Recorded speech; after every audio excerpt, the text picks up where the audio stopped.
Kala itu, Jepara dikuasai area timur, berada di bawah pemerintahan Demak Bintoro.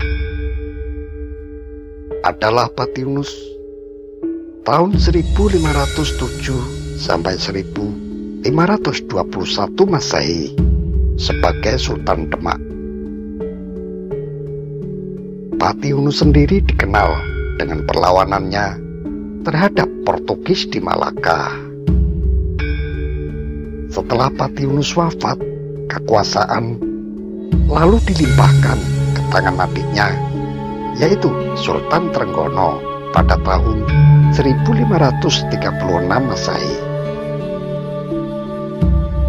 Kemudian Jepara diserahkan pada Sultan Hadiri, yaitu menantunya Sultan Trenggono dan anaknya yang bernama Ratu Retno Kencono. Saat itu ibu kota Jepara adalah Kalinyamat. Maka Ratna Kencono lalu dikenal sebagai Ratu Kalinyamat. Dalam Babat Tanah Jawi diceritakan bahwa Sultan Trenggono tewas dalam ekspedisi militer di Panarukan, Jawa Timur pada tahun 1546 Masehi. Akibatnya terjadi perebutan kekuasaan. Pangeran Sekar atau Raden Kikin adalah adik Pangeran Trenggono, anak dari istri ketiga Sultan Fatah, putri Adipati Jipang. Kedua pangeran itu berhak atas kuasa kesultanan. Pangeran Sekar lebih tua dari Pangeran Trenggono, tetapi Pangeran Trenggono adalah anak dari istri pertama Sultan Fatah. Dia adalah cucu dari Sunan Ampel. Sultan Trenggono pun merasa berhak menjadi Raja Demak. Pangeran Prawoto, anak Sultan Trenggono, lalu membunuh Pangeran Sekar di pinggir sungai, sehingga dikenal dengan nama Pangeran Sekar Sedo ing Lepen. Sedangkan Aryo Penangsang adalah putra dari Pangeran Sekar yang tahu bahwa ayahnya telah dibunuh oleh Pangeran Prawoto. Aryo Penangsang akan menuntut balas darah ayahnya dengan membunuh keluarga Trenggono. Ia mendapat dukungan dari gurunya, yaitu Sunan Kudus. Ratu Kalinyamat dengan sebutan lainnya adalah Retno Kencono, adalah putri dari Sultan Trenggono. Selain itu, Ratu Kalinyamat merupakan istri dari Sultan Hadiri yang diberi wilayah kekuasaan Jepara saat itu. Namun, Ratu Kalinyamat meninggalkan kisah yang pilu hingga memaksa dirinya melakukan ritual tapa telanjang di Dukuh Sonder, Desa Tulakan, Kecamatan Dororojo, Jepara, Jawa Tengah. Dikisahkan, sewaktu masih gadis, Ratu Kalinyamat mencari calon suami. Maka digelarlah satu sayembara. Dengan sayembara itu, ia berharap akan mendapatkan pendamping hidup yang tidak saja tampan, tetapi juga cerdas, serta memiliki kemampuan setara dengan dirinya. Namun sayang, harapan tersebut tak pernah menjadi kenyataan. Hingga secara tak sengaja, ia bertemu dengan Pangeran Hadiri yang akhirnya menjadi pendamping hidupnya.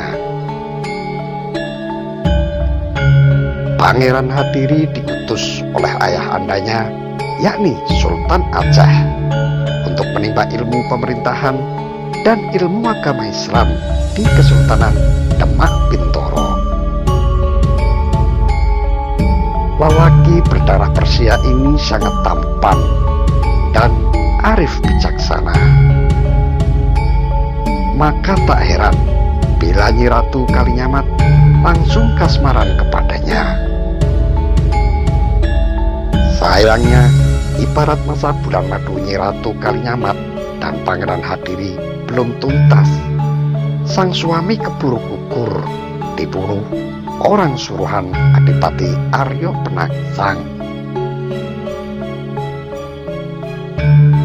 Hati Sang Ratu Kalinyamat sangat terpukul dan berduka atas kenyataan pahit itu. Pembantaian itu sendiri terjadi seusai menghadiri upacara pemakaman kakak kandungnya, yaitu Sunan Prawoto. Sang kakak yang juga tewas di tangan Arya Penangsang yang berambisi merebut tahta Kesultanan Demak saat itu. Yang lebih membuatnya kecewa ketika ia mengadukan kelakuannya Arya Penangsang pada Sunan Kudus. Akan tetapi Sunan Kudus justru memihak Arya Penangsang. Bahkan Sunan Kudus mengatakan bahwa semua itu adalah buah karma dari Sunan Prawoto yang pernah membunuh Pangeran Sekar Seto ing Lepen. Kemudian dengan membawa jenazah Pangeran Hadiri, Ratu Kalinyamat meneruskan perjalanan sampai pada sebuah sungai. Sungai itu berubah warna menjadi ungu karena tercampur darah yang berasal dari jenazah Pangeran Hadiri. Dan di kemudian hari, daerah tersebut dikenal dengan nama Kaliwungu. Perjalanan semakin jauh ke barat, dan dalam kondisi lelah, Ratu Kalinyamat melewati Pring Tulis hingga berjalan dengan sempoyongan, atau dalam bahasa Jawa, moyang-moyong. Hingga sekarang, tempat itu dikenal dengan nama Mayong. Lalu, sampailah ia di Purwokondo. Disebut demikian karena di tempat inilah awal keluarnya bau dari jenazah yang dibawa oleh Ratu Kalinyamat. Kemudian Ratu Kalinyamat melewati Pecangaan dan sampailah di Mantingan. Demikianlah Ratu Kalinyamat berhasil meloloskan diri dari peristiwa pembunuhan orang-orang suruhan Raden Arya Penangsang. Pada tahun 1549, setelah peristiwa pembantaian kakak kandung serta suaminya, Ratu Kalinyamat, atau dikenal juga dengan nama Nyai Langgeng, bersumpah akan menebus rasa malunya dan meraih kembali kehormatannya. Keinginan tersebut membuatnya bertekad untuk melakukan tapa telanjang. Ia kemudian bertapa telanjang di Gunung Donorojo.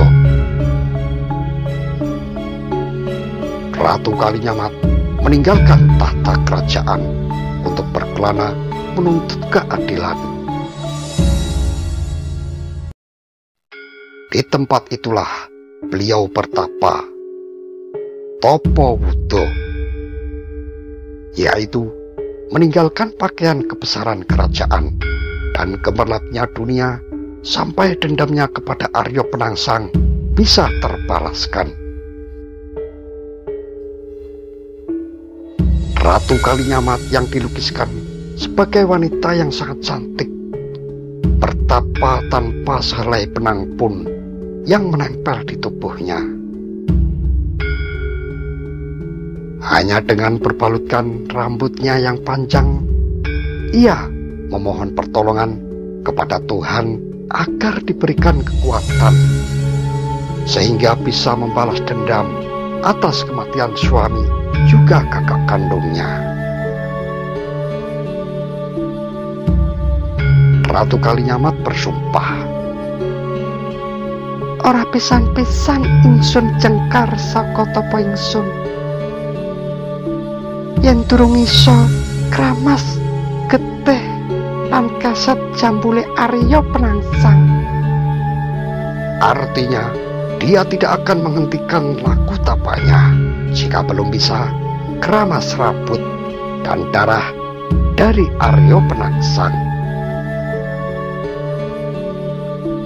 Harapan terbesarnya adalah hati iparnya yang bernama Hadiwijaya alias Joko Tingkir. Karena hanya dia yang setara kesaktiannya dengan Bupati Jipang Arya Penangsang. Lebih dari 2 windu, Nyi Ratu Kalinyamat melakukan ritual tapa telanjangnya. Mula-mula ritual itu dilakukan di Gelang Mentingan. Kemudian pindah ke desa Danarasa dan berakhir di tempat Donorojo, Tulaan, Keling, Jepara, Jawa Tengah. Ritual Nyi Ratu Kalinyamat yang telanjang itu hingga kini menimbulkan berbagai penafsiran masyarakat. Yang jelas, ritual tersebut benar-benar berakhir setelah Sudutan Pajang menghadap Nyi Ratu Kalinyamat sambil menenteng penggalan kepala Arya Penangsang dan semangkuk darahnya. Kepala Arya Penangsang itu benar-benar digunakan untuk kaset Nyi Ratu Kalinyamat dan darahnya digunakan untuk keramas.